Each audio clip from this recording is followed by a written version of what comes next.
అందరికీ నమస్కారం అండి. మే 1న కార్మికుల దినోత్సవం ఎందుకు జరుపుకుంటారు? ప్రపంచ కార్మిక దినోత్సవంగా మే 1ని జరుపుకుంటారు. మేడేని జరుపుకునేందుకు ప్రధానంగా 2 కారణాలు ఉన్నాయి. ఒకటి, ఆ రోజున కార్మికులు వారి హక్కులను గుర్తు చేసుకుంటారు. రెండవది, సమాజానికి వారు చేసిన సేవకు తగిన గుర్తింపు ఇచ్చి వారిని సన్మానిస్తారు. 1886లో పని గంటలుగా 16 నుండి 18 గంటలు అమల్లో ఉండేది.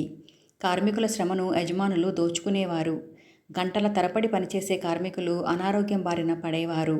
అయితే ఈ దోపిడీ విధానం పోవాలంటూ కార్మికులు అన్ని దేశాల్లో పోరాటం ప్రారంభించారు.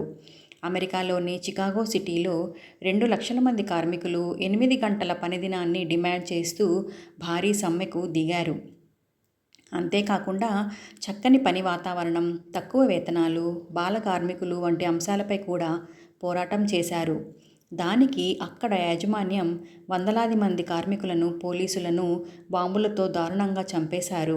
ఆ రక్తపు మడుగులోంచి కార్మికుల్లో ఒకరు రక్తంతో తడిసిన తన చేతి రుమాలును తీసి కార్మిక జెండాగా పైకి ఎగురవేశారు.